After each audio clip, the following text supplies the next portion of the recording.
Sampurasun. Pemirsa semuanya yang dirahmati Allah, mencintai budaya berarti kita harus tahu tentang budaya itu sendiri. Budaya kita, khususnya kita pernah tinggal di situ, otomatis kita harus memahami, mengetahui tentang budaya tempat kita tinggal tersebut. Di antaranya saya akan mencoba membuka tentang galur sejarah budaya yang ada di lingkungan Desa Ciwaru. Desa Ciwaru asal mula dari kampung atau dari sebuah kampung kecil yang dinamakan dengan Pasir Parenca, yang mana Pasir Parenca itu terletak berada di sebelah barat Sungai Cigolo. Disitulah masyarakat mengembangkan peradabannya, membuat lahan pertanian, pemerintahan, dan sebagainya. Tetapi hubungan dengan desa-desa lain dan kabupaten sudah barang tentu harus menyeberang. Dengan menyeberangnya dari sungai tersebut, ini dianggap suatu kendala, suatu masalah.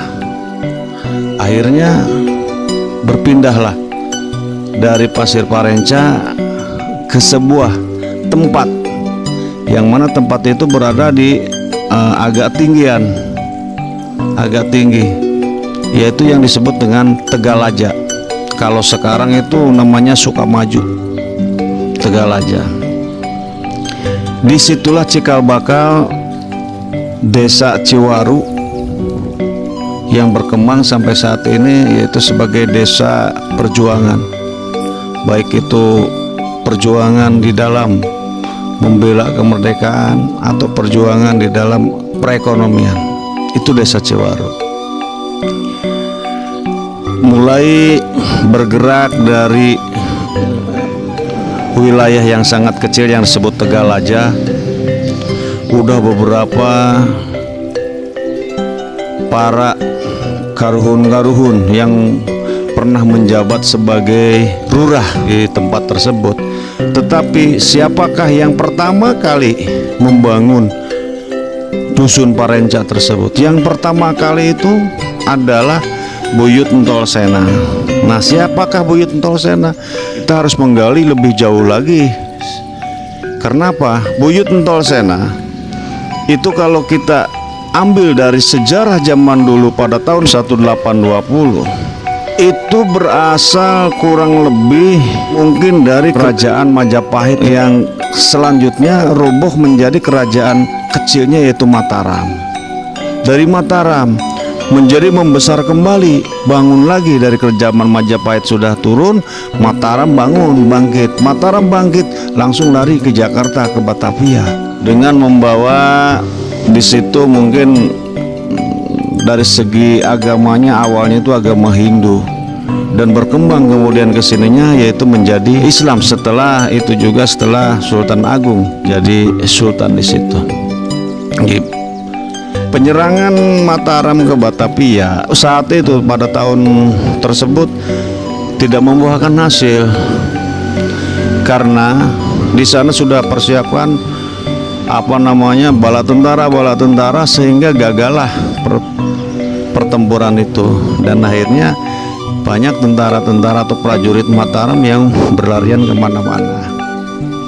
Di antaranya yaitu ke Desa Ciwaru. Maka di situ kalau kita larinya ke sejarah tersebut, bahwa si tentara Mataram, si prajurit Mataram tersebut banyak yang menjadi cikal bakal suatu perkampungan atau suatu peradaban atau suatu pertumbuhan daripada desa atau kelurahan. Itu hampir sepulau Jawa, se-Jawa Barat, maaf, hampir se-Jawa Barat seperti itu. Ya diantaranya yaitu yang Dumuk Matuh atau berada atau pendiri dusun Tegalaja, yaitu Buyut Entol Sena. Buyut Entol Sena diyakini oleh kami sebagai orang Sukamaju yaitu keturunan daripada Mataram. Dari keturunan Mataram tersebut akhirnya berkembang jadilah satu dusun yang tadi di awal disampaikan, yaitu Dusun Parencah, yang dipindahkan pusat pemerintahannya menjadi di Tegalaja. Tegalaja dirubah kembali setelah modern sekarang menjadi Sukamaju. Tetapi seiring dengan itu desa pun terus berjalan, yaitu desa Ciwaru. Di antaranya Dusun Sukamaju tetap sebagai dusun, tapi perkembangannya yaitu ada di bawahnya, di sebelah utaranya. Perkembangan pemerintahannya yaitu bahkan desa Ciwaru disebutkan Jogja kedua. Desa Ciwaru disebutkan sebagai Keresidenan Cirebon kedua. Desa Ciwaru dijadikan sebagai Kuadanan kedua, kabupaten kedua. Kenapa? Itu sudah jauh dari kalau tadi sejarahnya waktu zaman kerajaan sampai ke sininya pelarian dari zaman kerajaan dan membentuk suatu peradaban menjadi satu perkampungan. Kalau sekarang berarti sudah masuk ke ininya, ke zaman sekarang, ke zaman kemerdekaan. Zaman kemerdekaan mungkin masih ingat yang namanya tentara Siliwangi, harus hijrah, harus keluar dari kantong-kantong Siliwangi, sehingga muncul Bandung Lautan Api, sehingga muncul segala macam di sana di sini. Karena apa? Tentara Siliwangi harus hijrah ke Yogyakarta. Dan apa yang dihasilkan? Tentara Siliwangi juga tidak mau kecolongan, jadi akhirnya kantor-kantor, ruangan-ruangan, bangunan-bangunan yang dianggap penting tidak bisa dimanfaatkan oleh Belanda, akhirnya dibakar oleh tentara sendiri, oleh kita sendiri, bukan oleh Belanda. Itu setelah merasa beres baru ditinggalkan. Jawa Barat kosong semua lari ke Jawa Tengah, yaitu ke Yogyakarta. Di Yogyakarta ternyata memang tipu muslihat Belanda sangat lihai waktu itu, dan disuguhinya dengan apa? Rentetan senjata. Pendek cerita, tentara Siliwangi kabur kembali mudik, diantaranya lewat atau melalui pegunungan-pegunungan, yaitu pegunungan yang turunnya langsungnya ke desa Ciwaru. Maka muncullah di situ gunung-gunung desa Ciwaru itu waktu zaman ramenya DITI, rame-ramenya DITI itu lagi rawan dengan DI. Akhirnya apa?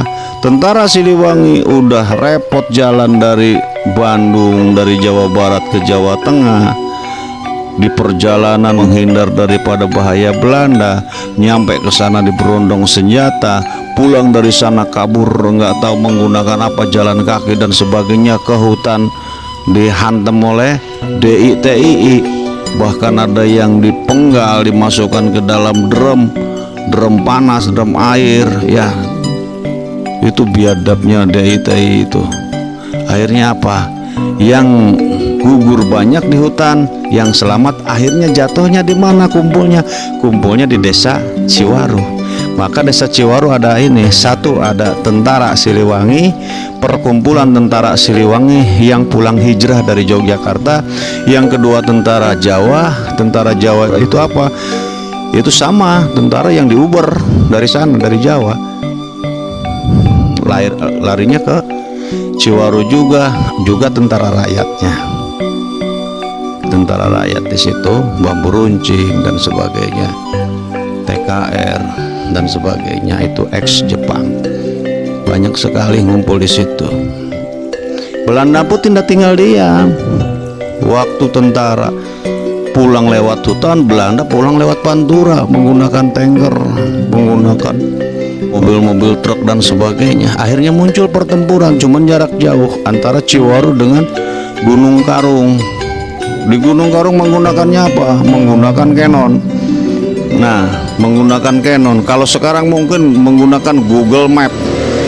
Kalau dulu nggak tahu itu apa, tahu-tahu udah muncul aja dem di Ciwaru itu, langsung muncul dem. Herannya tahu bahwa rumah itu dipakai markas di Ciwaru, rumah ini pakai markas, nggak tahu itu menggunakan apa. Kalau sekarang Google Map, ya ada lagi apa itu namanya peta-peta yang bisa menentukan itu, saya kurang paham lah ya. Tapi yang jelas Belanda saat itu sudah modern ini peralatan. Kalau kita masih menggunakan apa? Masih menggunakan cara-cara yang tradisional, senjata juga terbatas.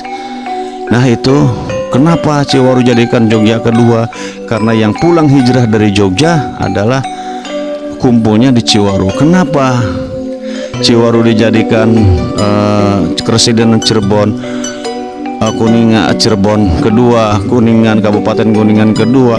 Karena semua pemerintahan dari mulai pemerintahan kewadanan kabupaten sampai Kresidenan Cirebon semua berpangkal di Ciwaru. Dasar apa? Karena di daerah tersebut sudah rawan dengan yang namanya Belanda sudah masuk ke wilayah tersebut. Itulah sekelumit tentang sejarah Ciwaru yang berkaitan langsung dengan Sukamaju. Yang Sukamaju itu asal mulanya Tegalaja. Jadi boleh dibilang yang namanya Tegalaja atau Sukamaju itu adalah awal atau bibit atau pendiri daripada siklus terjadinya peradaban desa Ciwaru. Kurang lebihnya mohon maaf. Assalamualaikum warahmatullahi wabarakatuh. Sampurasun.